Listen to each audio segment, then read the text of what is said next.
For those of you here in the room and for all of you joining us online, a warm welcome to this year's Prince Bertil Seminar.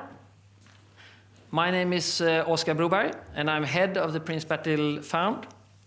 Every year, the School of Business, Economics and Law invites you to the Prince Bertil Seminar.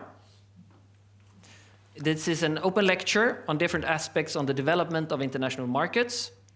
And the history of this seminar goes all the way back to 1982, when the University of Gothenburg established a fund with this purpose as a tribute to His Royal Highness, the Duke of Halland, Prince Bertil, on his 70th birthday. This year is special because the seminar is also part of the centennial celebration of the school, and therefore the fund is particularly proud to present the topic for this year, green transformation, which not only points to one of the most pressing issues of our time, it is also a topic to which this school has contributed intellectually over the years, not least within the field of environmental economics. And the speakers, who you will meet now shortly, are part of the school's extensive network of researchers, teachers, and practitioners.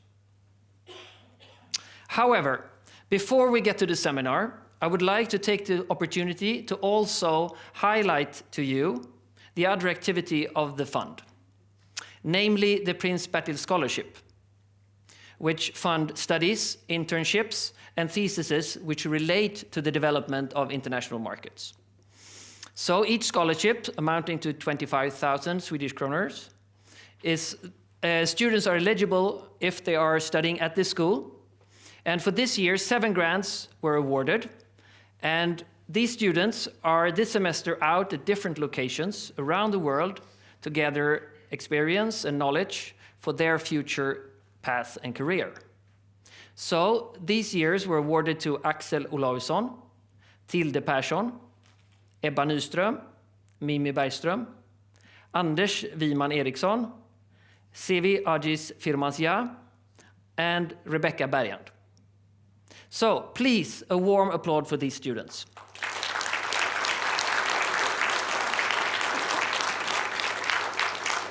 And congratulations. So, by that, we now turn to the 2023 Prince Bertil Seminar. And as the chairman of the fund, I would like to introduce Susanne Stenberg from the Research Institute of Sweden, RISE, who will guide us through this afternoon. Susanne's expertise is the legal perspective on new technologies in areas like transport, energy, and shipping, where sustainability challenges have become more or less omnipresent in the last decades. So please, Susanne, welcome up on stage. Thank you. Thank you, Oskar. Thank you to the fund and thank you to the school for hosting this seminar, of course. And greetings to my panelists later, and of course to Christian Gollier, who will give us the lecture. Well, we will spend 2 hours here together, starting with the lecture, and then we'll have a little stretching our legs, and then we'll have a talk among panelists up here in front. So I will not hold you so much more. I want to introduce Christian. And then I'll have to read from my phone. So Christian Gollier is an internationally renowned researcher in both climate economics and finance, with a special interest for long-term sustainable effects.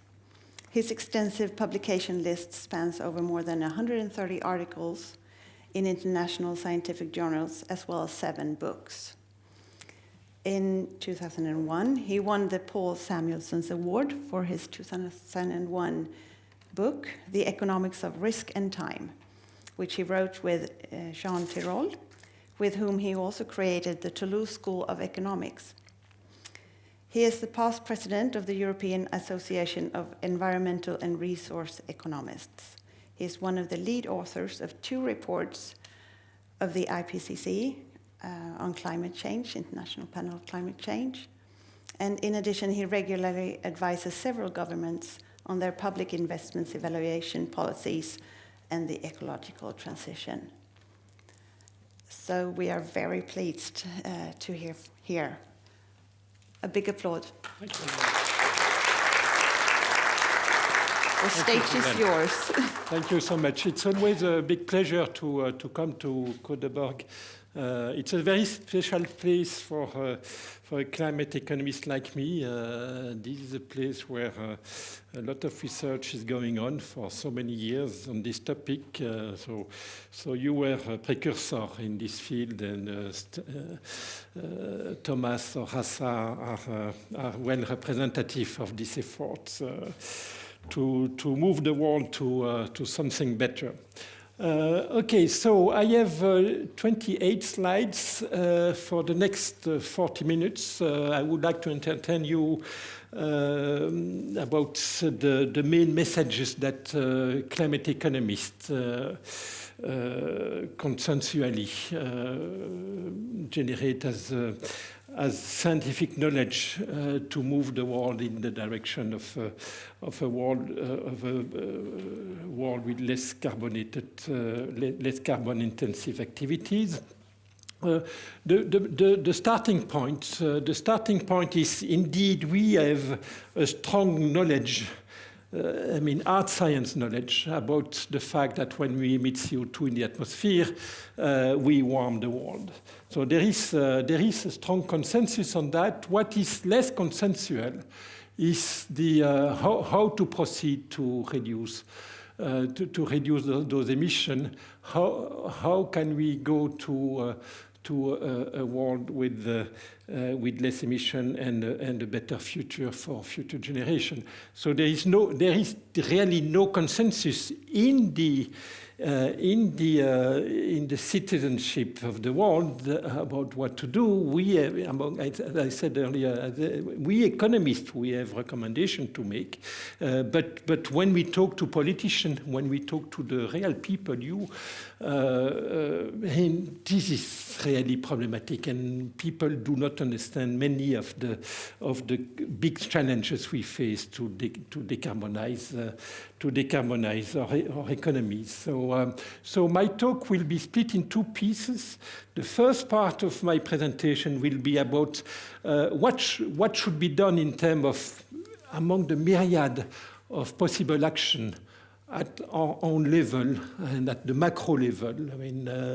Steel production, transportation.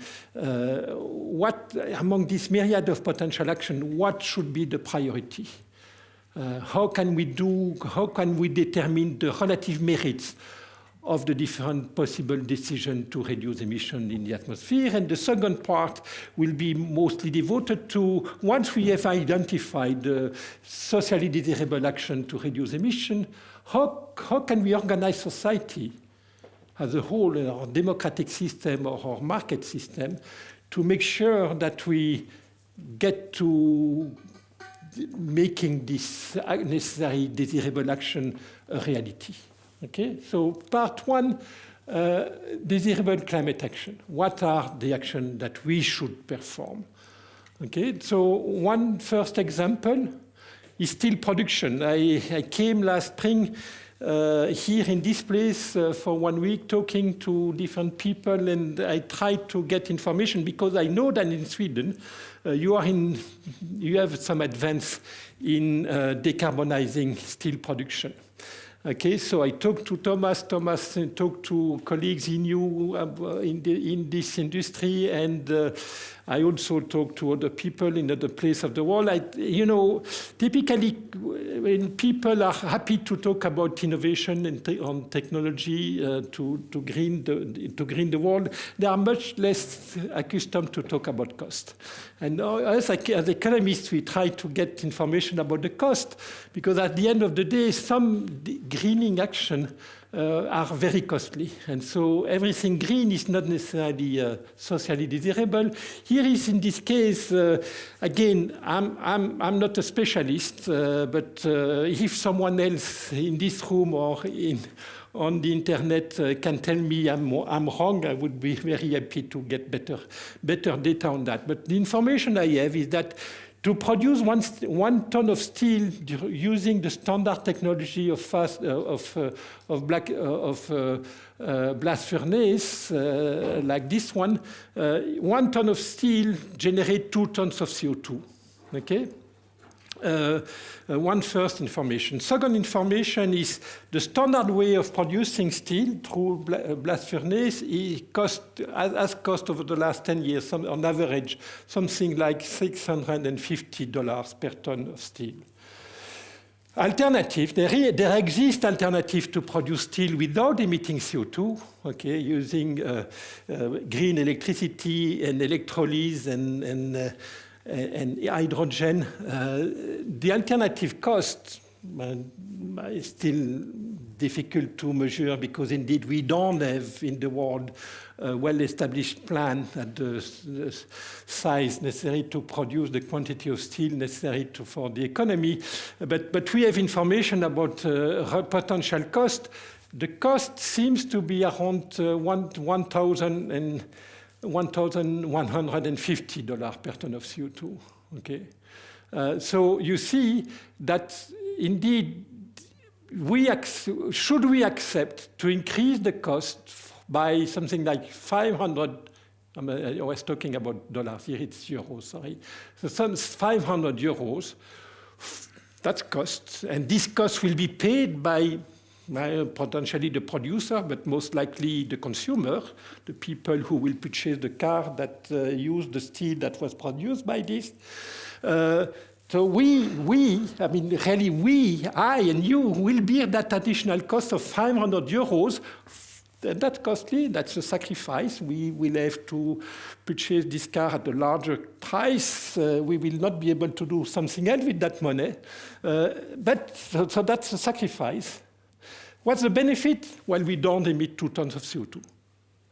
Okay, so per ton of CO2, it means 250 euros. So so the question is, should we be ready to ask steel producers, or to force them, it's an ambiguous word, should we force steel producers to move to decarbonated solution that would cost 250 euros per ton of CO2 saved? First question.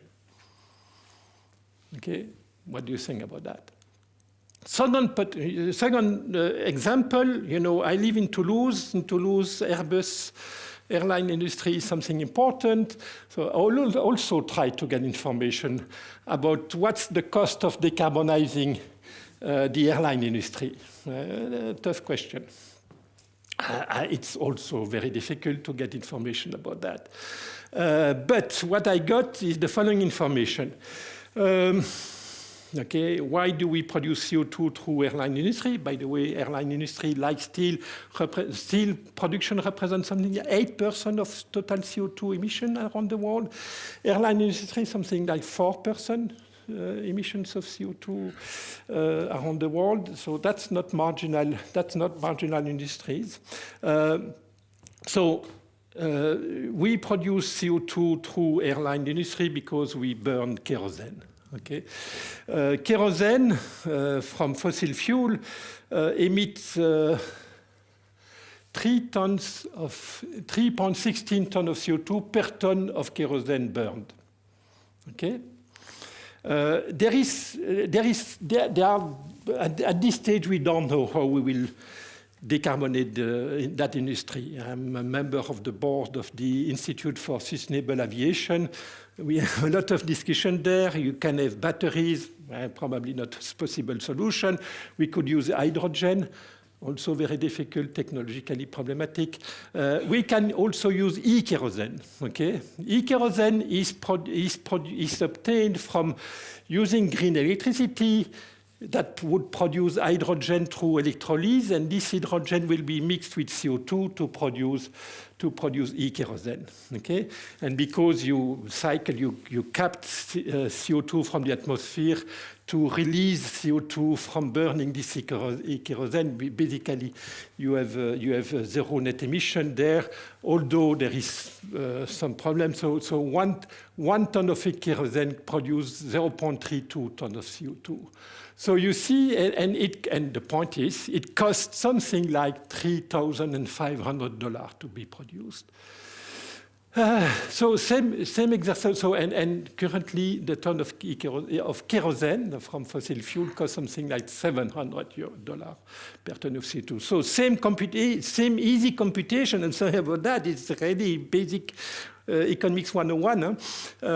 It costs $2,800 to escape the release of 2.8 tons of CO2. So meaning it costs something like $1,000 here to save 1 ton to escape the emissions of 1 ton of CO2. And here again the question, do we think today we should force airline industry to switch from kerosene to e-kerosene? Again, this money is our money. It's the money we will have to pay extra for the price of traveling from Toulouse to Göteborgs, for example. When I present this example, you will tell me, okay, that's macro things, so that's the industry. The industry should do the job. We should force the industry to do this or that. Well, you should be aware of the fact that we will not decarbonize our economy without effort from the people. We need to also to change our way of life. And so I try to find an example closer to our own life, which is here, for example, here I go with Jean Tirole, who is represented here, to the market in Toulouse, and we see tomatoes. And you have tomatoes produced in Toulouse area, and you have tomatoes from Spain.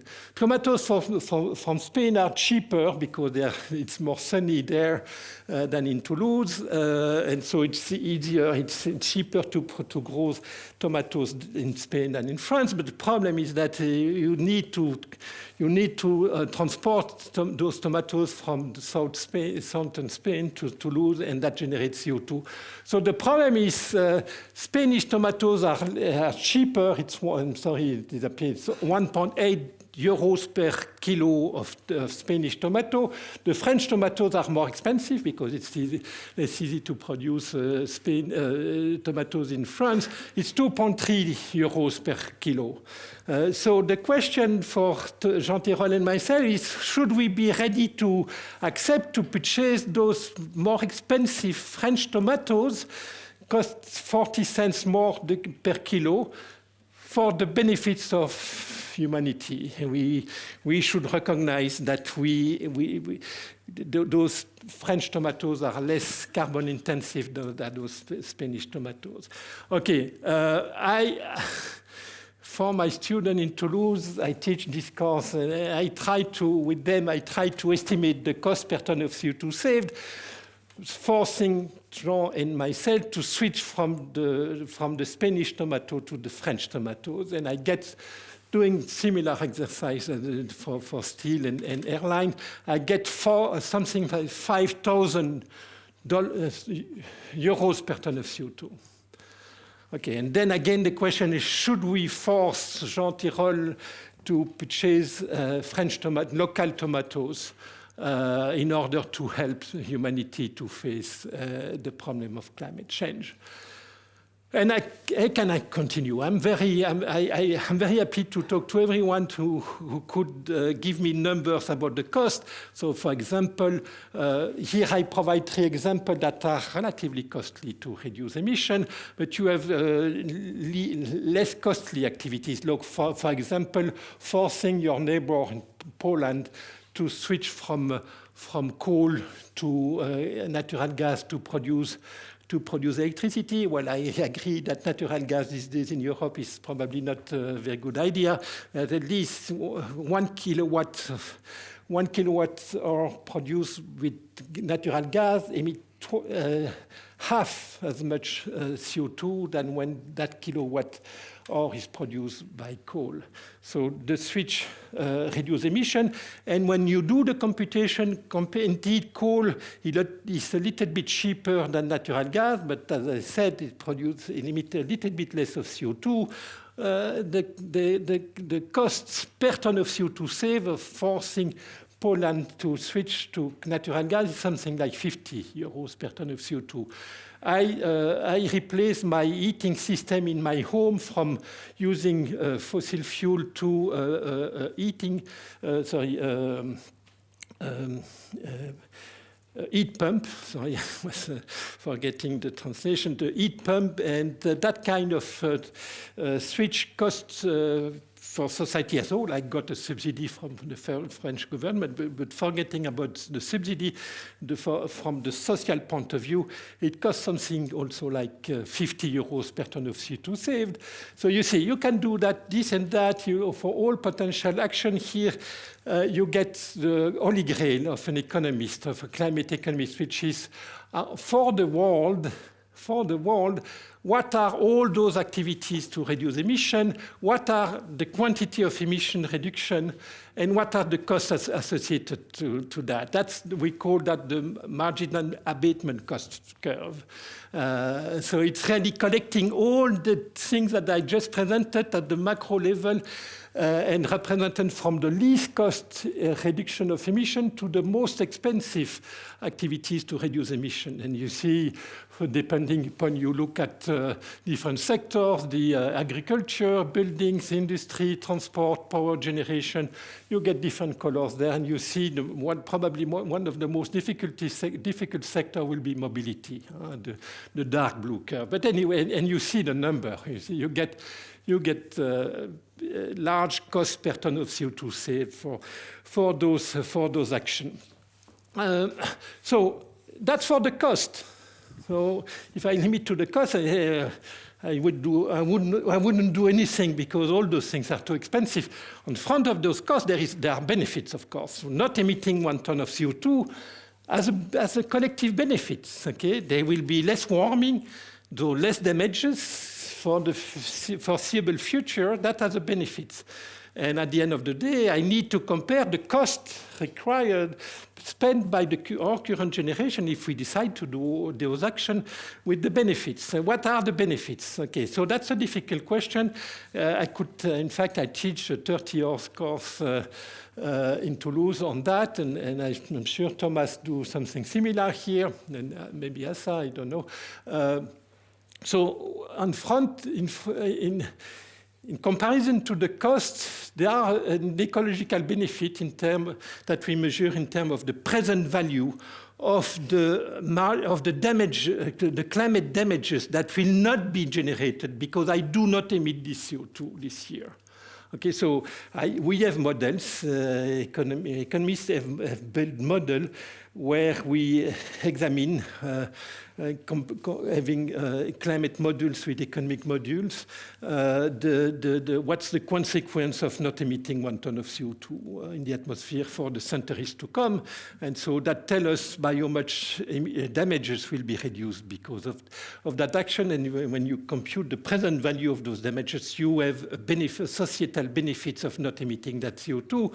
I will give you a number later on, but keep in mind, so now I'm able to compare the costs with the benefits. So if it costs me 5,000 euros per ton of CO2 saved, not purchasing cheaper Spanish tomatoes and purchase local tomatoes, this cost is crazy to bear in comparison with the benefit. If the benefit is only 200 euros per ton of CO2 saved, why would I spend 5,000 euros to save 200 euros of damages? Okay, so this cost-benefit analysis will tell us I should only perform the efforts whose cost is smaller than the benefit. Okay, we do that every day in our life, comparing the cost and the benefits to determine what to purchase at the shopping center and things like that. So we should do that also at the collective level. So we should define a carbon value. A carbon value is this present value of the damages escaped by not emitting that CO2. And so that gives me a methodology about what action should be performed and what action should not be performed. Okay, that's a way to determine what is socially responsible. Okay, it's socially responsible. The social word there is important because I measure all the cost for society and all the benefits for society of doing this or not doing this. Okay, so that's the methodology. I will not say more about that. So economists are able to tell you what is responsible, what is socially responsible, and what is socially irresponsible. Something green is not necessarily socially responsible because it would ask so much sacrifice for the people who will perform this activity compared to the societal benefits of that activity. Okay? As I said, I told you, there is a wide literature over the last 20 years, starting from William Nordhaus, Nobel Prize winner of 2018, who have devoted their life in producing those models to estimate the present value of not emitting 1 ton of CO2. And the most recent analysis, extensive analysis of this has been performed by the EPA that has published 1 year ago quite impressive new document. It's impressive because they revised the number that were they supported in the past by multiplying the number by a factor 4, something like that. They typically, the EPA typically propose a carbon value around $50. Now they are providing something like $200 per ton of CO2 saved. So EPA, if this document is finally accepted by the EPA, currently just a report produced by experts of the EPA, if it's supported by the EPA, and there are reasons to believe that the US government will follow this advice because they just decided over the weekend to reduce the discount rate to be used to make this present valuation computation from the standard 7% to the new revised discount rate to 2%. So provide supporting using this column rather than this one or this other one or any other number. So yeah, keep in mind something like $200 per ton of CO2. So that's the end for the first part. So it's already complex, okay? So here I just describe a methodology to tell you what is socially desirable and what is not socially desirable. So now suppose I'm the big brother here, and I've been able to make all those exercises to determine whether my flight to Toulouse, from Toulouse to Göteborg yesterday, whether I should have used a train and a boat to come here, what was the cost for me, my value of time, the cost of CO2 not emitted through that system rather than using the plane. And I do that for everyone, all activities, everything, all industries. I cover everything, and I'm able to tell you what are the activities that indeed cost less than $200 per ton of CO2 saved. And so I'm able to tell you, you will not take your car tonight. You come back home by using a bike. And you tomorrow, you will not go on vacation on the other side of the planet using your plane and things like that. And the private jet, I will prohibit that for this person and for that purpose, but not for this other purpose and for this other person. I will suppose I'm able to do that, okay? So I suppose I identified all the socially desirable action to perform in order to face the challenges of responsibility toward future generation. Now, we don't have a dictator on this planet. We don't have a person who is able to force the implementation of those actions. We live in a democracy. We live in a free market economy, regulated free market economy. How do we adapt society to make sure that those actions that are socially desirable to perform are actually implemented by the person who controls those actions and who will have to pay for those actions. We have a problem.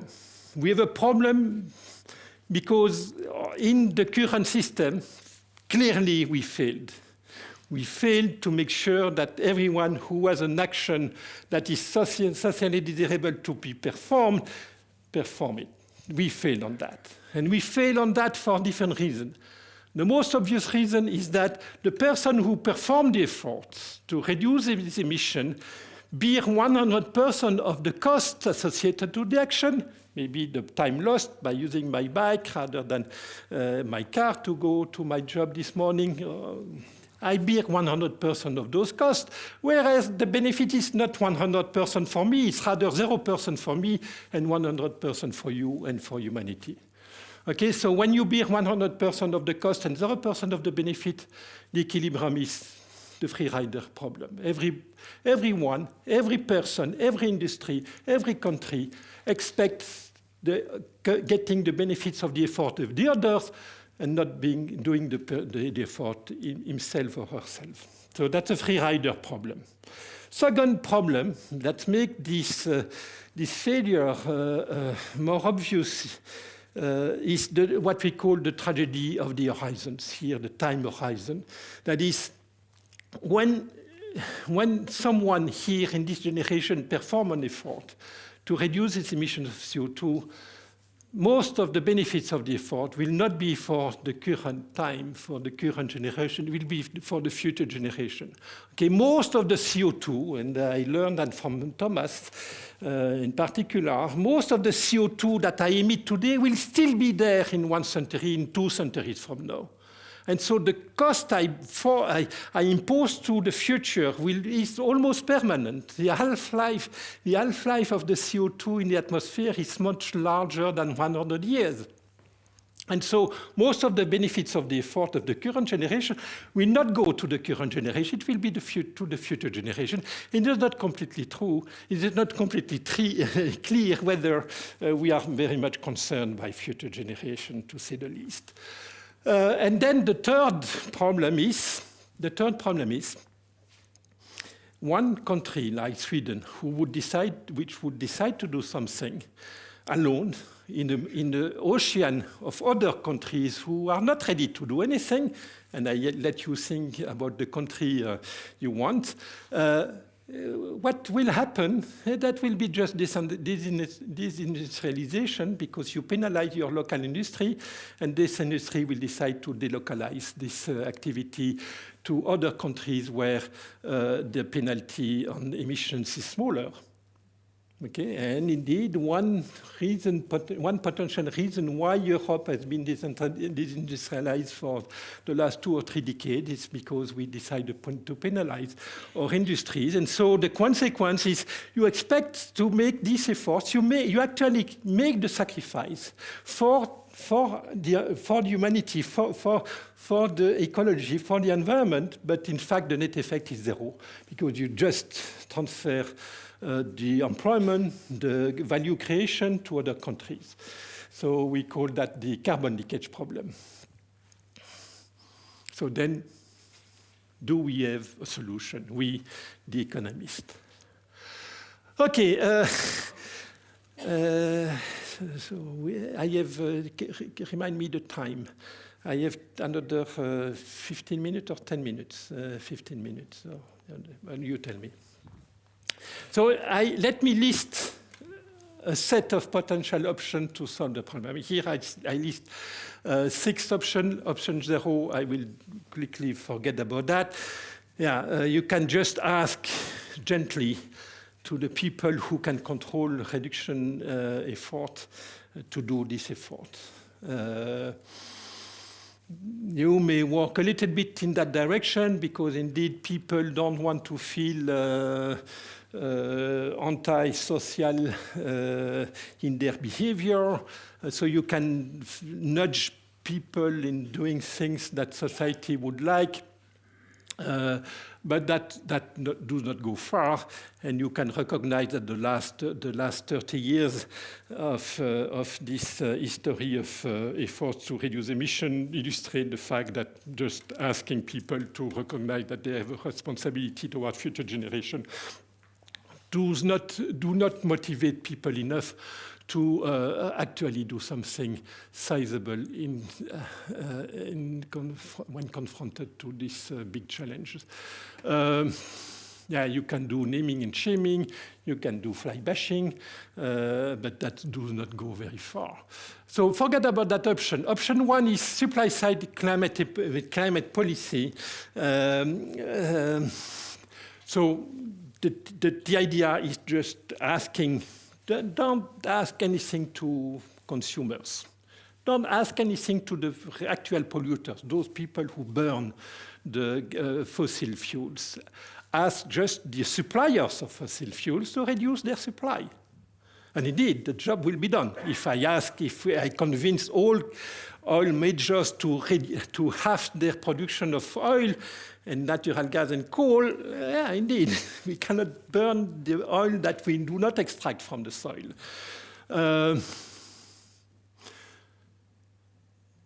That suggests that consumer has nothing to do. Quite a standard message we got in the media these days. Just ask other people to do something. But more importantly, I will come back to that in a minute. That raises a difficult issue of oil rent, increasing the oil rent and sharing the burden of the transition. Option two, climate finance. That's something similar. Rather than asking to the oil major to do the effort of reducing supply, ask the banks or the financial sector to reduce the capital available to those suppliers, and so that force suppliers to reduce their production because the capital will become too expensive for them. That's very similar. The outcome is indeed you will reduce supply of oil, but I will come back to the consequence of that. Option three, that's most common these days. Just command and control. Ask the Swedish government to tell the people what to do by imposing norms, cars norms, apartment building norms, banning activities that are carbon intensive. You know, in France, we decided to prohibit the eatings of terrace of cafe in the winter, when 365 days a year. That makes sense. In fact, I support this idea. But let us generalize that. Let us, in fact, create something like a government able, omniscient and omnipotent, being able to say exactly what I said earlier. You will not do that, and you can do this, and you must do this and that. Is it compatible with democracy and freedom economy, free society? I'm not sure. I will come back on that too. It's related to the degrowth movement because I mean one of the dimensions of this approach is to ask people to consume less. Okay, and quite blindly deciding to reduce consumption. Option four is government should pay for everything. I had this option recently after the U.S. Congress voted in favor of the Inflation Reduction Act. That typically do that. Don't ask anything. Don't ask any sacrifice to the car driver in the U.S. Don't ask any sacrifice from the household who own an apartment that is a catastrophe in terms of thermic isolation. Just subsidize everything, selling of electric car, isolation. I mean, the government should do everything. Option 5, well, I let the best for the end. Option 5, put a universal carbon price. Apply the polluter pay principle. Okay. You want to emit CO2, you can do that, but you pay for the damage. Okay, so you want to emit 1 ton of CO2, pay 200 euros. Okay, you can do that through a carbon tax or a market for permits. It preserves freedom. and it provides an incentive to reduce emission by increasing the price, the cost of any carbon-intensive activity. Yeah. So very quickly on option 3, ecological tyranny. Remember, we prohibit consumption of some goods. We did that, for example, in the US during the prohibition. That generates some violence. People are not happy with this prohibition, in this ban. Here we are talking about energy. It's not alcohol, it's energy. It's something even more critical to our life than alcohol. And so, think about the consequence of prohibiting, of banning the consumption of some form of energy. That will not be easy. Act on supply. So let me go back to this option 2, option 2, which is let us ask suppliers to reduce their supply of oil. I find that crazy. Okay, I find that crazy, and well, how indeed. That solution will go to the desirable outcome, to reduce emission, indeed. How can we go from reduction of supply to reduction of demand and consumption? Well, through a price impact. Okay, the supply will go down, the price of oil and all carbon-intensive goods will be increased, and indeed that will reduce the demand, and therefore the consumption, and therefore the emission. Okay. But look at where goes the money. Okay, the money go into the pocket of the oil companies. It's a dream for them. You offer them a way to cartelize the system.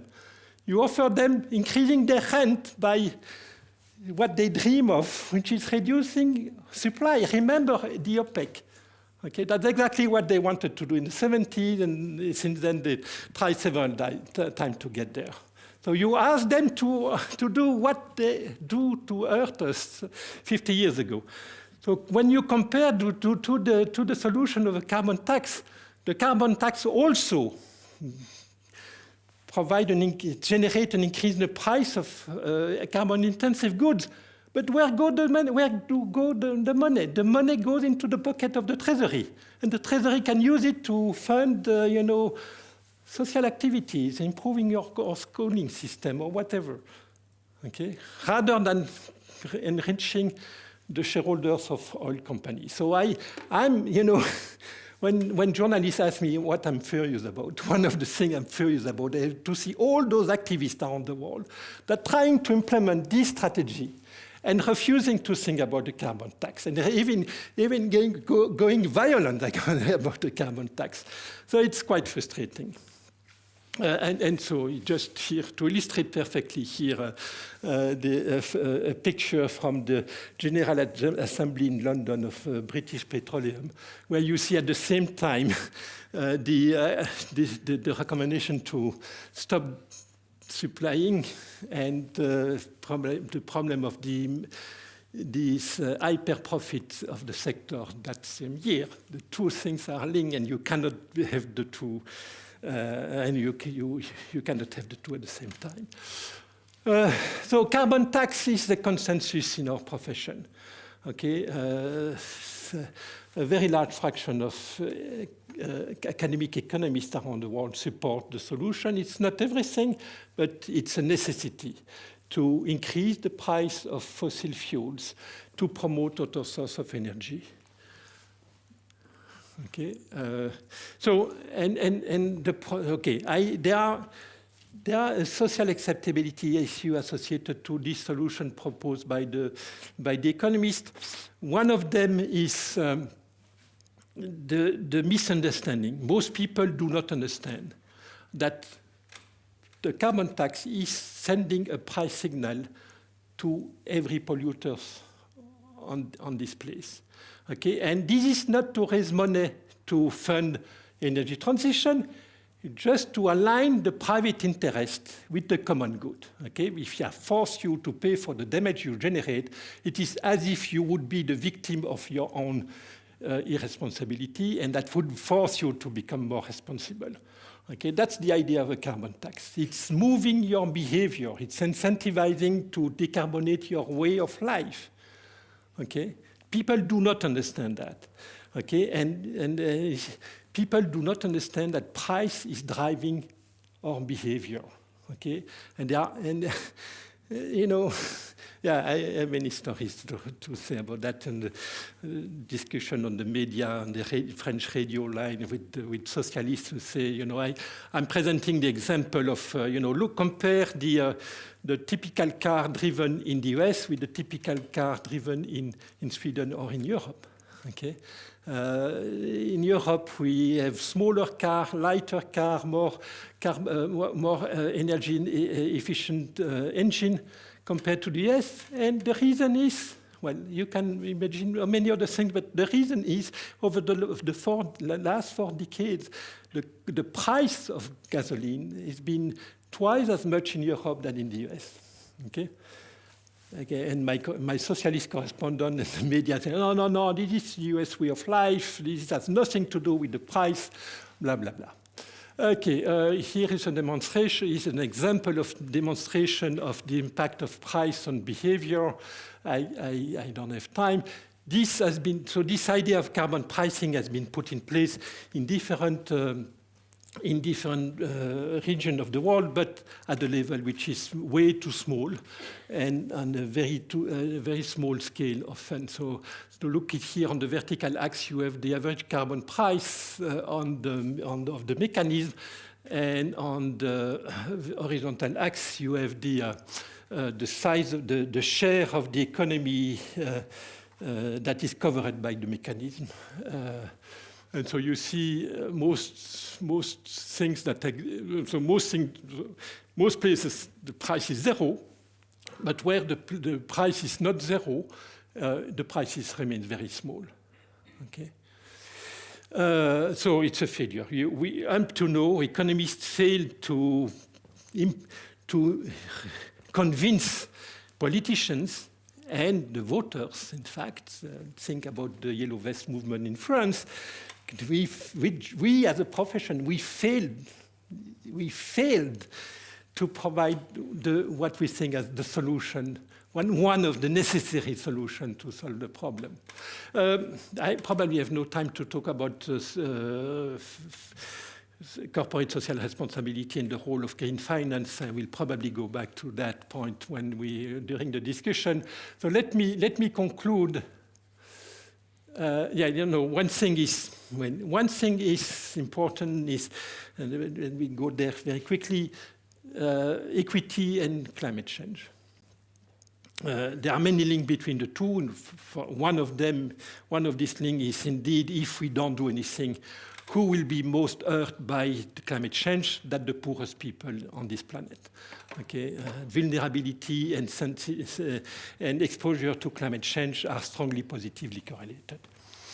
That's at the world level. At the local level, we also have a problem, because when we think about anything that increases the price of energy, could be reducing supply, or imposing a tax, or imposing norms for cars that will generate an increase in the cost of producing those cars, and therefore the price of those cars, imposing norms of thermic isolation of house and apartment will increase the price of or the rent of those apartments, eventually everything there.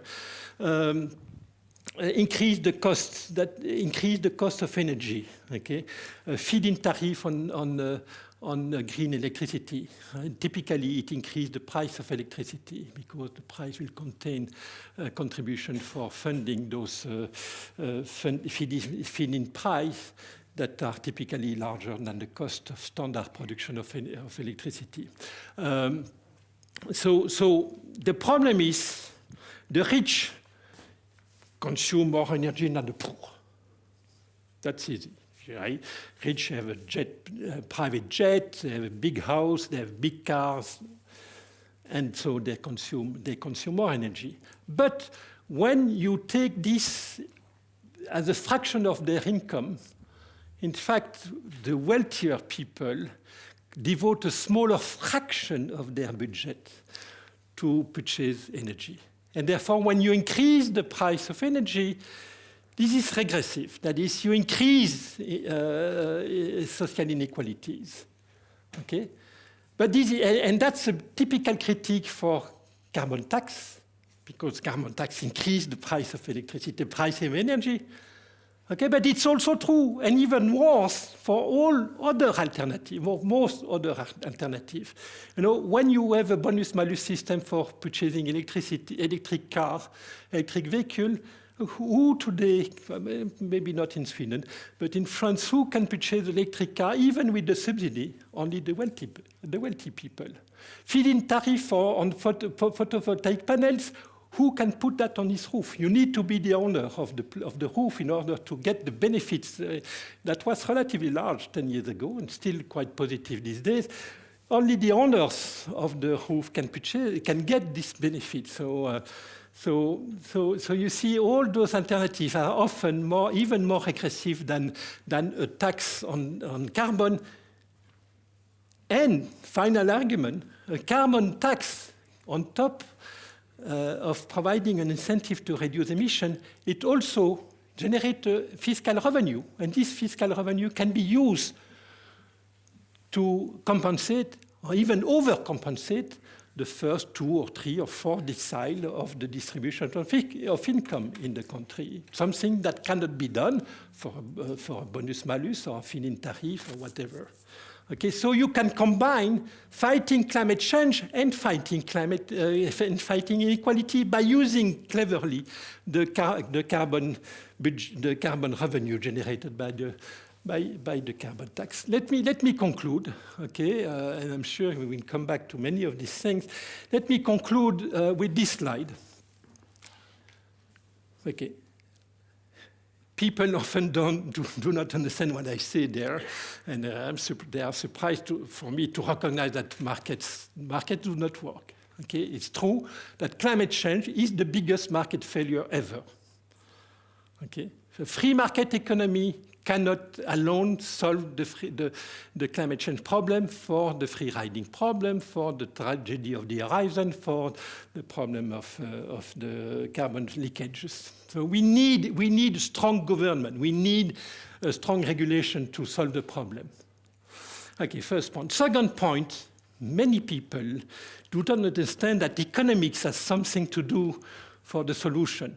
Economics is about allocating scarce resources for providing the largest welfare for society. So and climate change is exactly about that. How should we allocate the effort of reducing emission? How should we allocate a carbon budget, a limited carbon budget for the years to come, to be allocated in the population of the world? Okay, so that's deeply, it's at the root, it's really the root of the economy, of economic science, okay? And still, you know, you have climatologists and art science people who tell us, no. I'm the scientist, I know climate change, and I tell you, we need to go out of democracy, we need to go out of capitalism and forget about that carbon tax is a crazy idea, blah, blah, blah. So, okay, we have a problem to be heard here. And so then let me go back to finish here. Do economists have a solution? I confess that I'm not completely sure. Point one, yes. We have a solution. Impose a carbon tax or carbon price, maybe a market for permits, it's okay, at around 200 euros per ton of CO2 today and growing at the rate of at least 4% per year. Why the 4%? I could come back on that later on. That's related to some recent research that I did partly here in Gothenburg 2 or 3 years ago. So that's the solution. We need to do that. I mean, whatever you can imagine, complement it with other things, but that's a necessary condition. But is it politically acceptable? Even when I recycle the carbon budget, the carbon revenue to the population through a green check or something like that, I'm not sure. Because these days, and I can see that from the Yellow Vest movement in France, it's not really politically acceptable. Okay, people still do not understand what is a carbon tax, why we do that, and they consider it's increasing inequalities and it's make poor people poorer. Okay, and they are partly right, given the fact that most governments that implemented carbon pricing mechanism did not compensate the poorer fraction of the population. And in fact, at the end of the day, it's also, the problem also comes from the fact that we have a free riding problem. At the end of the day, everybody thinks the others should do something. And me, no, not me. The guy with the private jet, the guy with the swimming pool, the guy with the SUV, the bank, the steel producer, but not me. That's a free riding problem. And it's hard to solve. It's hard to provide the right incentive to fight this idea. Thank you very much.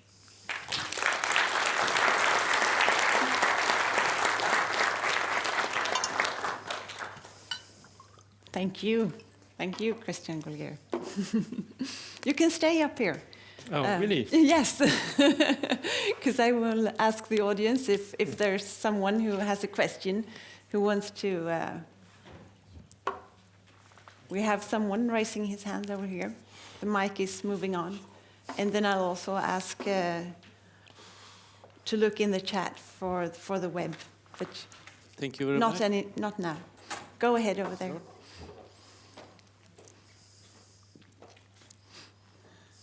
Okay, so thank you very much. I read that President Macron just released a solution for low-income household to lease an electric car for €100 a month.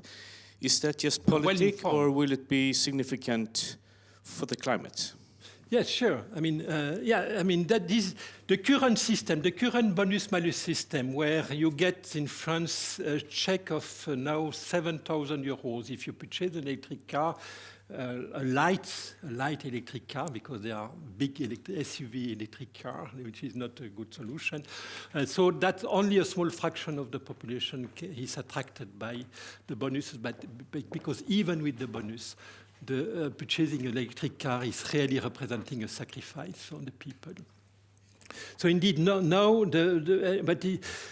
we still don't know the details of the plan. So the project that has been proposed by Emmanuel Macron in mid-October was to have a leasing system where the people would just have to pay €100 per month to lease an electric car. That's a good solution, because indeed the poor people, the lower decile of the population do not only face a problem of purchasing power, they also face a problem of credit crunch, no ability to get a loan from the bank. And so this leasing system is probably a good solution. There is currently a debate about whether in this €100 the insurance is paid or not, covered or not.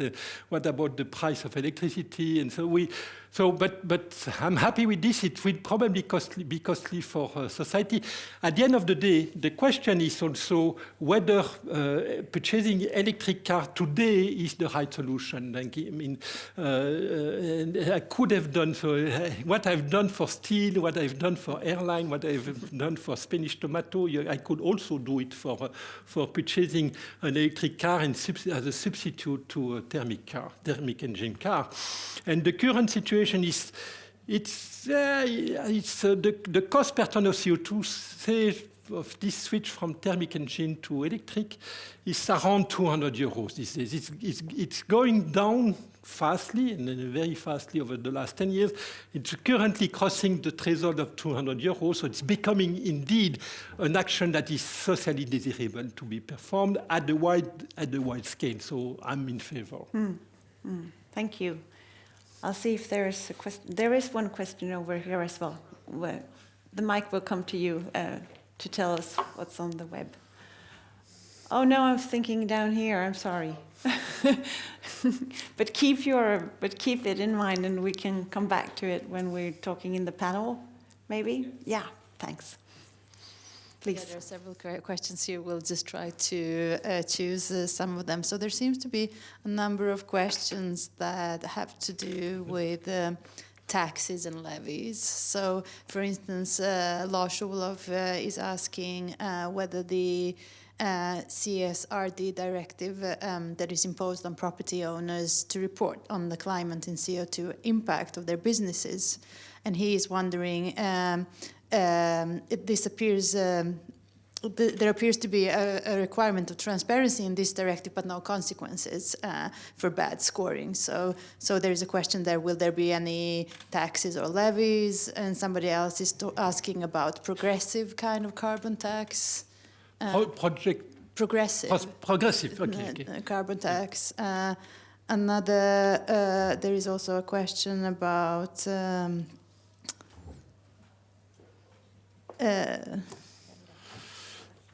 level of so great presentation. Mia says, very curious about the level of 200 euros plus 4% on carbon tax. What is the rationale for this level? So that's just some picks from me. Okay. Very good. So we'll take that question, and then I will break in again. Yes. Okay. There is big issues associated to impact of different policies, and for example, debate on market for compensation. That's one issue. I will not go in that direction now. Maybe we will come back to that during the roundtable. Progressive carbon tax. Here, I promote the idea to have everybody. The polluter pay principle. If we believe that the damage is 200 euros, everybody should pay per ton of CO2. Everybody should pay 200 euros when you emit 1 ton of CO2. The poor and the wealthy.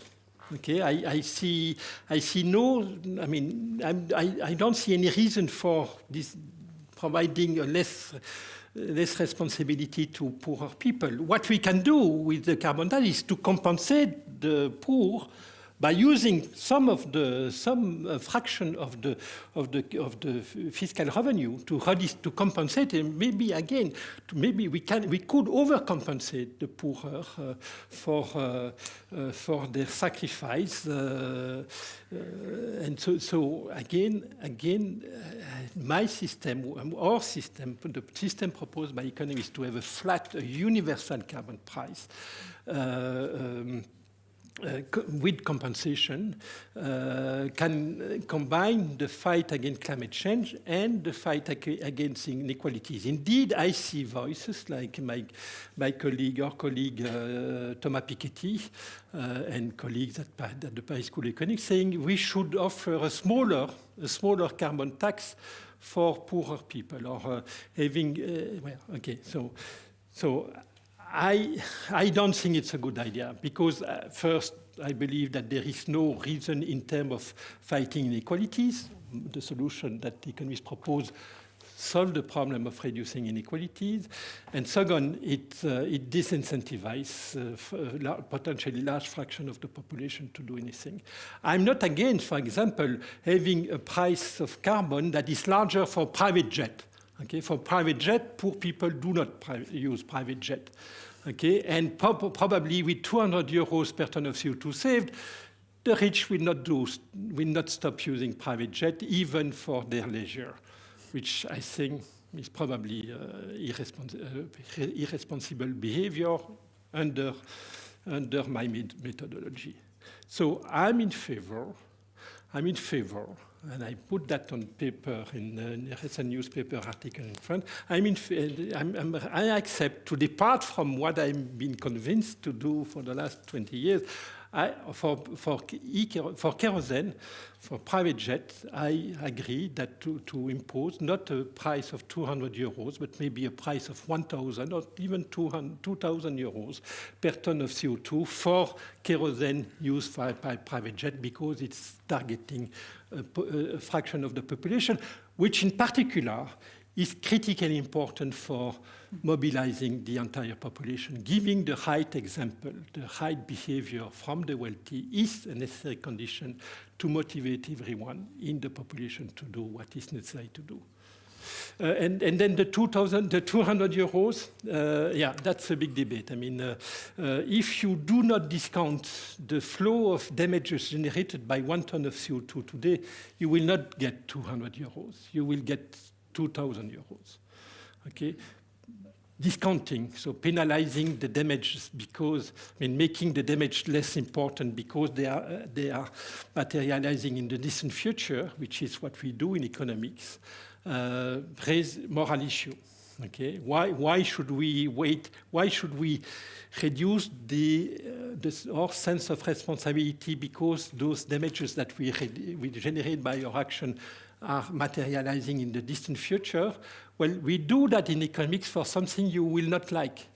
Okay, we do it, and again, Thomas Turner, different paper on that. We do it because we believe that future generation will be wealthier than us.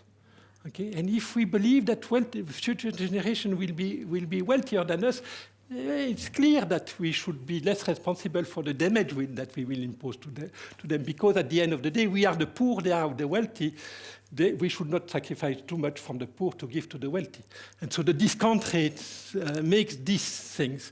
However, and that's my research over the last 10, 20 years, we are not so sure that future generation will be wealthier than us. We should recognize that there is a big uncertainty, maybe an expectation those future generation will be poorer than us. Or maybe they could be wealthier in expectation than us, but there are some scenarios where they will be much poorer than us. And I come from part of my research in the 90s was about nuclear waste. Okay, in this context, the idea that in the future generation will be poorer than us is something important, where people say, you know, those nuclear waste, people will not know anymore what is it about and will distribute that gift to their kids and they will be killed by that. That's something, and look at go to the movies. I mean, we have all those movies where, you know, we have dystopian representation of your future. So that must tell us something about maybe economists are bad in anticipating a positive growth of the economy, and so therefore bad in discounting the future, and therefore very wrong in the level of the cost, the carbon value, because they discount too much, they penalize too much. I mean, they minimize too much the consequence of damages because of the wealth of the future generation. So all those things, we are working on that here in Gothenburg, there in Toulouse, and different places in the world, and that's indeed a very deep importance on determining what should be the carbon value, how we would put in the balance the immediate cost with the future benefits. Thank you. Thank you. So we will pick up again. I'll wait for, or maybe I'll do like this. Sometimes that works. Thank you. Yes. So now we will have this conversation here. I don't know, maybe we should just present ourselves as well, right? Åsa, please tell us, who are you? Okay. Yes, so my name is Åsa Löfgren. I'm a researcher at the Department of Economics here at the school. So I've been working with primarily climate-related research for about 20 years, but I've also been part of sort of advising in policy and things like that. Very briefly. Thank you. And it's me, Axel Thegerström Edh. I'm representing Essity Hygiene and Health Company. I'm director within a unit called Global Brand Innovation and Sustainability at Essity. So I work pretty much all over across our entire value chain with sustainability matters, focusing on environmental impacts like climate. And I will not give you the word again at once, so I'll say something about me then. And I'm working at RISE, and sometimes it's very different in different areas. I'll try to give just short reflections from my perspective on what you've talked about, very short, and then I'll hand over to Axel and to Åsa, and then I'll let Christian in again, and then we'll start discussing. I kind of got stuck on the how can we adapt the system, and it's a regulated free market economy, and that's really rhymes with what I see in my research, mostly focusing on the EU, then lots of regulations coming from the EU. Two big movements. One is called the Digital Decade, with lots of regulations within digitalization, and then, of course, the Green Deal regulations, a lot with energy markets, and yeah, you can hear the green transition. The data strategy, the eco-design strategy, and what does this really mean for behavior and for business? That's what I try to focus on and get to move into what's my action space, what's different actors, possibilities to do something now.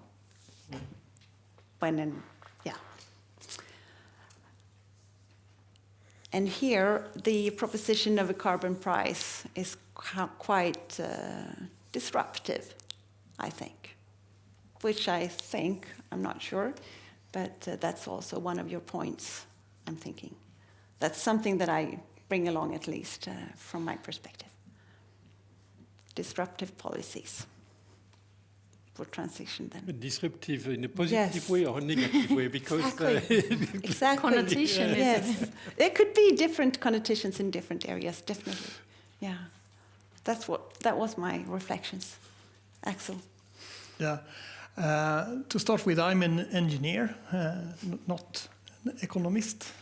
And before we even encounter the challenge of finding solutions that are viable, we need to also acknowledge the fact that despite the fact that we know that CO2 is a big climate issue, how we measure it and how we are allowed to measure it using different standards are the first obstacles that I encounter when I start off. Then I totally agree that we need to put a price. How much should we actually be able to spend on reducing 1 ton of CO2 from entering into the atmosphere? That's crucial, not only because we need to understand that there is a significant value, but you should also be able as a company or a corporation to actually see in your complete value chain, where should I put the few dollars or euros or whatever I have to reduce the most? And having that euro per ton of CO2 as a measure really enables me to focus. Should I invest on decarbonizing my operations? Should I invest in taking away the CO2 footprint from my logistic solutions? Or should I go elsewhere? Should I look at my suppliers and spend more money on what I source from them? It's so many questions out there, and I think the only solution is to look at the carbon price in the long term. We have encountered on a journey as SET to sign up for science-based targets regarding how to actually have the outside view on what is our fair share of the reductions needed. Because that in itself is really hard for a company to say. I could state a value, but the credibility will be almost zero. But let someone else tell you. And then also understand that in doing so, you would set out a target, which is then encountering the full value chain of what you're dealing with. And then, of course, you need to have the measures to actually play around with what you can do and what you can allow yourself to do within that allowable frame. But definitely, and then, I mean, the beginning of that journey would most likely be a win-win solution. You would cut down on energy and you would save money, and all of a sudden you reduce the carbon footprint as well. But sooner or later, you will run into the difficult decision making. How much more should I spend on a bio-based material compared to the fossil materials? They have been around for decades. They have been optimized. The cost of them is really low. And now, all of a sudden, I should reach out to a startup. They don't even produce the material I would like to use in the future. And of course, that would be 5-10 times more expensive. And there, I think the only solution to get into that track is to have at least an internal CO2 carbon price. Thank you. The measuring and the standards and the decision making. And yes. Thanks. Åsa? Yeah, maybe I should pick up a bit on what Axel said and also what Christian said in terms of, now I am an economist and you heard a lot of sort of, yes, carbon price is the thing. But one thing that Axel said that is super important is the information that is within the price. And also Christian actually alluded to that in terms of all these myriad decisions that we need to take. A price is holding all that information. What I may not agree upon is that I think a lot of people have understood how a price works. It's sort of, even if we as economists have said you should have a carbon price, that will be a big part of the solution. The really good thing with the price is also the problem in a sense, because a price works basically through 3 channels. 2 that sort of affects on the production side, so companies are incentivized to invest in new technology or substitute to cleaner fuels. But you also have a substitution effect on the consumption side. So carbon-intensive goods becomes much more expensive. This is exactly what you talked about. But that's also a problem when it comes to acceptability, because a lot of people don't want gasoline prices to go up. They understand that, this actually do increase the price. So how do we work with that? And also within the limited time span we have with respect to our climate targets, both 2030 and 2050 targets, we do need to bend the global carbon emission curve downwards within, I don't know, is it 600 days or something like that, according to the IPCC? So those are tremendous challenges. So I think there has been some focus on sort of sequencing of policies and sort of what we tend to talk about as putting a carbon price on ramp. So let's say that there is really expensive to substitute to cleaner goods. Then you may need to rely on other types of policies for some time, like subsidies, regulations, standards, and things like that. But over time, the relative weight of a carbon price will be hugely important, especially when it comes to those more radical emission reduction. And I mean, I'm so happy that you are up there for the carbon price, but there is a lot of companies that also lobby against it, right? So yeah, that's just a few comments. To be honest, I haven't really won the battle yet. No, at your company, right? No, exactly, no. Very good. So the information in pricing and how do we work the sequences of different policies to get into, yes.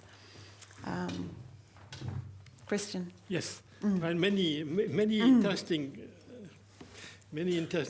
topic. I see a strong link between your 2 contributions, which is the importance of the long-term pricing. I mean, when I say 200 euros per ton of CO2, that's for 2023. But most of the action of decarbonization are long-term investment. You change your car, it will stay there for 15 years. You better isolate your apartment, it will be there forever. You replace your coal power plant by windmills. You build a nuclear power plant 60 years maybe. This is really a long-term investment. So a very large fraction of our action to decarbonize are long-term investment, and therefore it's not the price of carbon today which matters. It's the anticipation of the carbon price in the future. Okay, and it's crucially important. You, Alex, you, Axel, You were clear on for the business. It's important to have transparency and clarity about what will be the penalty that will be paid by those industries, those firms that will not make the effort to decarbonize their way of producing their goods and services. And that will be driven not by the price of carbon today. It will be driven by the anticipation of what will be the price in the future. And it's clear that we have a problem there. We have a problem of credibility because we are not sure that this carbon tax, if it's a carbon tax, will continue to grow what it should be. And if the carbon pricing go through a market mechanism for permits of CO2, we have seen the volatility of the carbon price on the EU ETS. Okay, so what will be the price on carbon in 10 or 15 years from now? On that market, nobody knows. Okay, and if I go back to the tax, remember, almost the day the yellow vest went out, Emmanuel Macron decided to freeze the carbon tax.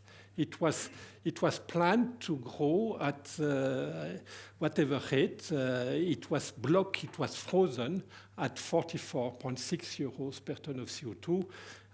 Although it was planned in 2015 to be larger than 100 euros by the year 2024. So you see this, the fact that politicians have hard time to resist the social acceptability problem makes the existence of those carbon pricing mechanisms credible. I mean, and go back to the last 10 years in the EU ETS market, the fact that there were no international support for that kind of mechanism induced the European politician to let the price on that market go almost to zero in the early last decade.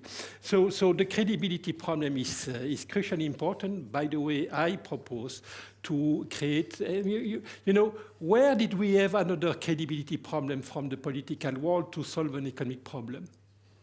Well, we had the problem of fighting inflation in the 80s and 90s in Europe.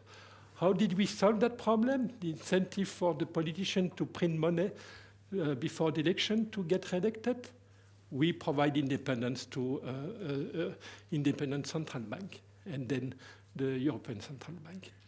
Why not doing the same thing for carbon pricing? Why not the European Parliament to mandate an independent institute like a carbon central bank in Europe to make sure that the mandate to reduce emission by 55% by the year 2030 and to go to zero net emission by the year 2050, let us ask that independent institution to control the permits on the market that guarantee that we go there. So that's one possible solution. So that's very important. So for credibility, for visibility for the business, and for the driving the expectation of the market player, consumer, and producer. So that's my first point. You allow me to pursue on other important point that...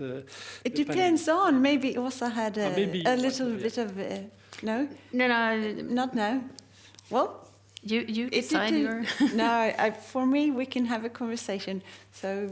But please, if you want... Yeah, so as Asa also mentioned, and I also went back on my reaction right now, mentioned the fact that the carbon price these days is maybe not driven anymore by, you know, the present value of the future damages. It should be more related to the political decision of a target, an emission target. You know, with my price of 200 euros, it's not completely clear that Europe will be able to reduce emission by the year 2030 by 55%. Maybe we should go to a larger number.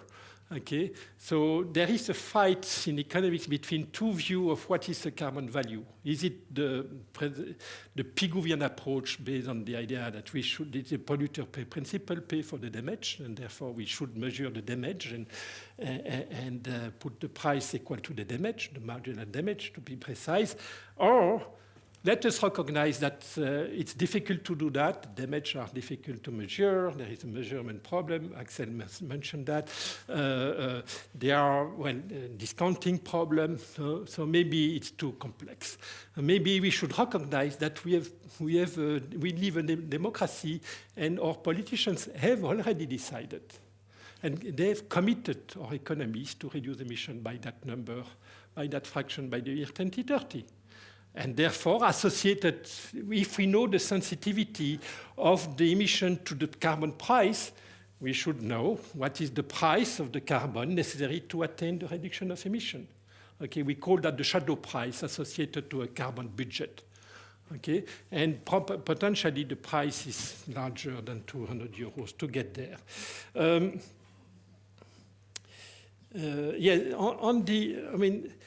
As I said, I'm happy to be an economist. I'm happier as an economist than a businessman, in particular a director of a sustainability issue, because first, and I'm also happy not to be a politician. Okay, let me just close that door. Being a politician, recognizing that we have a problem with climate change is very difficult these days because of this utopia of a happy transition, and because of the fact that all of the other parties in my country are not saying, we have to make sacrifice. It's very hard for me, if I would be a politician, to say we should make sacrifice, because for sure I will not be elected.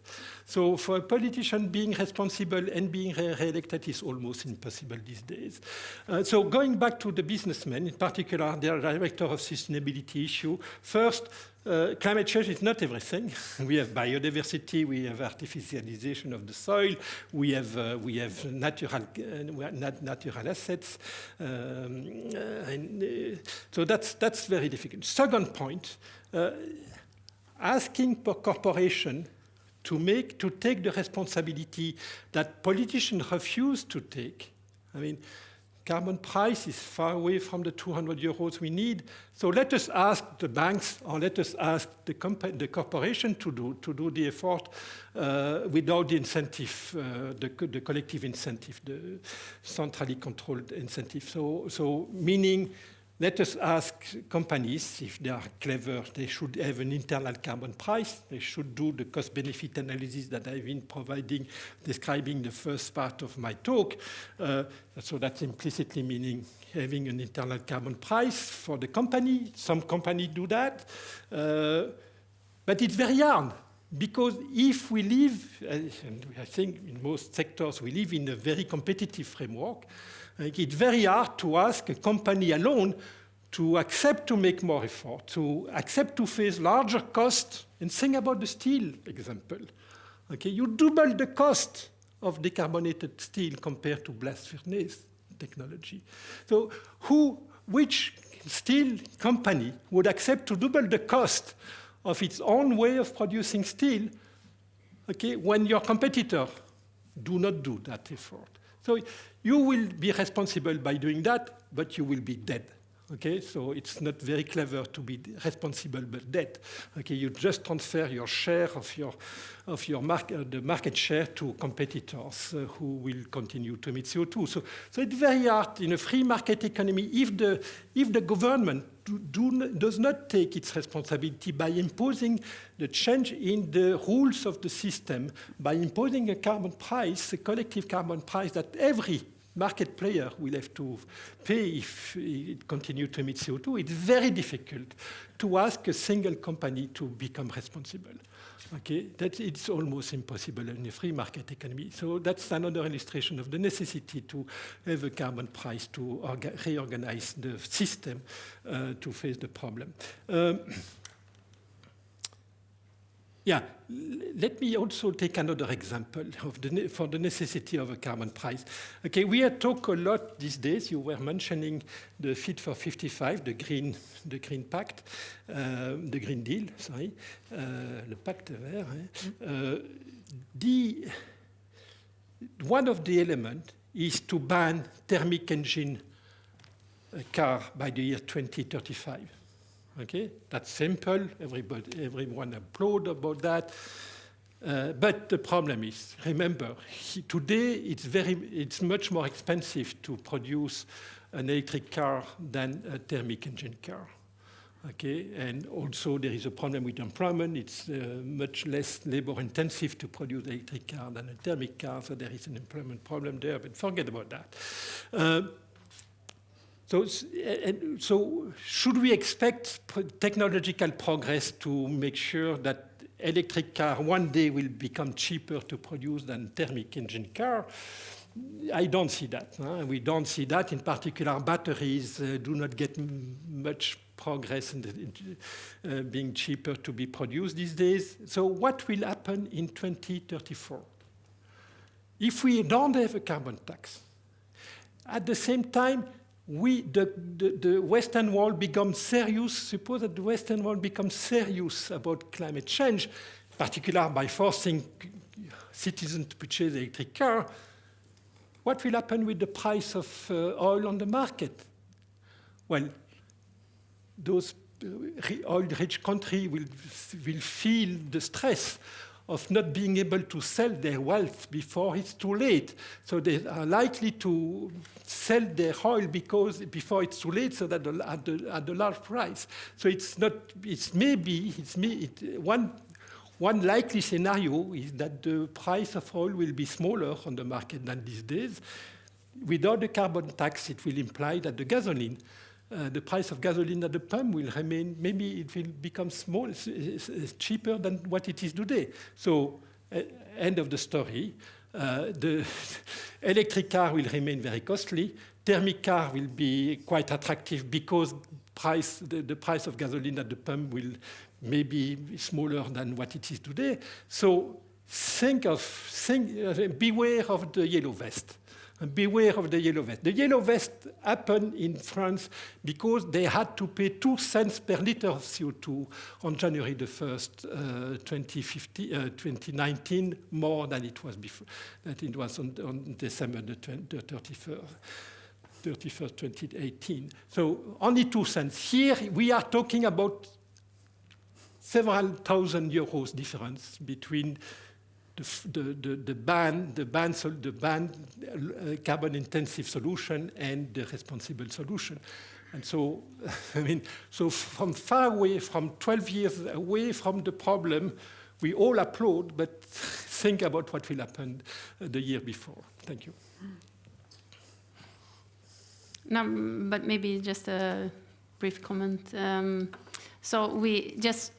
For those of you who don't, we do have a carbon price in the EU through the emissions, something called the emissions trading program.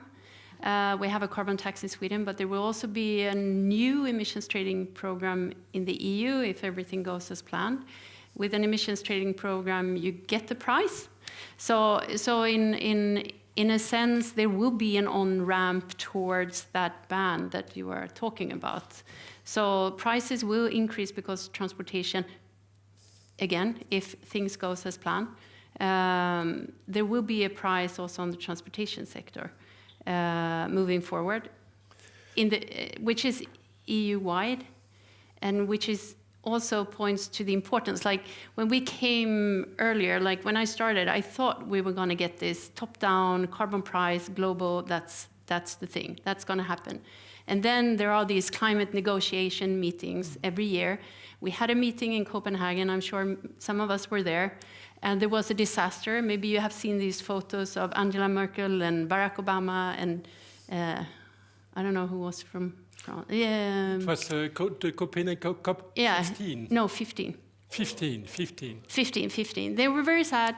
They were not going to be a top-down thing. It's going to be a bottom-up. Countries want to say how much they can do. That is a big obstacle if you want to do things efficiently. So in that sense, EU is playing a very important role in terms of pricing, at least regionally, and we see other regions also pricing carbon. But I just want to say that the portfolios, it's seldom either or. That's just one point. You know what? I'm okay with the ban. of the selling I don't know what I think, of, but of a new thermic engine car by the year 2035. I think it's compatible with my analysis using my methodology of comparing costs and benefits. I think in 2035 the carbon value should be around 400 euros, and the cost per ton of CO2 saved from switching from thermic to electric car will be much smaller than 200 euros. Yeah. So it's good to have. It's good for the politicians to show the road. I mean, to say we will ban. It's okay and it's compatible with the cost-benefit analysis. The problem is, think about. So we cannot stop just there, because we will have a social acceptability problem if we do not force citizens who will have to vote for those people the few years before the ban to realize that if they stay with the thermic car, they will bear the price of that, the real price of that for society. And currently, you mentioned, you're right, Asa, the Fit for 55 package include a pricing mechanism for mobility sector with this ETS2. The problem is, currently, the mechanism is with a cap on price on this market. I know, A cap at 40. But it's a price. There is a price. That's the glass half full or half empty. That's a good question. But the price is the cap is at 45 euros per ton of CO2. This is an ocean far from what is necessary to get to the target. Totally agree. I mean, if you were to use this in one way or the other, it needs to make a difference. I mean, if you deal it with the internal as an internal CO2 price, then of course it needs to make a significant difference in the summary. When you calculate your agreed price for your product that you are about to develop, then you need to notice the difference, whether you go in one direction or the other. Can I ask Axel a question? Yes, and then I have one question there and one question there, and then we need to wrap up. Do you have an internal carbon price at SAP? I mean, we are about to discuss it, and I'm fighting to have that, because I see in the future that it will virtually be impossible to reach our long-term net zero targets without one. I don't see any way for the next years to come. Yes, maybe we can optimize, turn the knots, some more turns, but the later on, after 2030, it will be extremely hard. And through the whole supply chain. Yeah, that's the idea. Absolutely. Yeah. And that's very Excellent. interesting. Yes. Ola. Okay, so thanks a lot, Christian, for a really excellent, insightful talk and for the very interesting insights from the panel. So I would like to maybe raise an issue that you haven't addressed so much before, and that concerns the situation outside Europe. I mean, within EU, within each individual country, I think we have many tools and we have carbon tax schedules and so on. But if we look beyond Europe to some of these emerging economies like Brazil, Indonesia, India, or say Nigeria with an explosive population growth and even petrol subsidies, in those types of countries, I mean, there are several issues, clearly. One is, of course, that many of these countries would argue that they have not really emitted. They still don't emit that much per capita. Historically, they've not emitted it. Why should they be part of this scheme? And second, carbon tax requires quite a bit of fiscal capacity or state capacity. It's something that EU can pretty easily, I guess, introduce, but it's something completely different in, say, Nigeria or Brazil, where we know that a lot of future emissions will happen. So I would like you to address a little bit those challenges. Fiscal power of developing countries is a big issue. I mean, I was involved in the preparation of the summit that was organized in July by Emmanuel Macron on how to fund this loss and damages fund that we are going to discuss extensively at the COP28 next month, I mean, later this month. And of course, I mean, I agree. It's clear that the North need to be part of the fund, but also, I mean, we cannot cover everything, and it's clear that those countries will themselves be able to generate some fiscal revenue to fund the transition. And indeed, in many countries, it's remained a big issue. By the way, yeah, I didn't talk about the international aspects of the issue. I only slightly covered it, and we didn't talk in the carbon pricing mechanism here, the carbon border adjustment mechanism that Europe has decided to put in place, that started on October the 1st last month, but only virtually. I mean, just companies have to provide the numbers of how much CO2 is imported through their international trade. It's important to keep in mind that first this carbon tax, I mean this border tax, in fact, let us say the real world, this carbon tax will be paid by mostly paid by the European customers, and that requires some compensation for the poorer, as a carbon tax decided within Europe. First point. Second point, it's what I wanted to say here most importantly. This CBAM, this carbon border adjustment mechanism, is also an incentive mechanism where, in fact, we will incentivize our trade partners to put themselves a carbon price in their economies, because remember, the adjustment will be based on the difference between the carbon price in the exporter countries and the carbon price within Europe. Okay, and if the exporter raises its own penalization of the local emission, they will pay a smaller tax, and so they will bring. So this carbon border adjustment mechanism is a way to bring the carbon dividend to European customers rather than the exporter. So if the exporter increase his own price, carbon price, he will recycle the carbon tax within its own countries. That will go to its own treasury rather than the treasury of the European Commission. And so you see, this CBAM is an incentive for our trade partners to enter into what we call in economics a carbon club, a club of countries that are ready to put a uniform carbon price internally. Very good. And my last question is over there.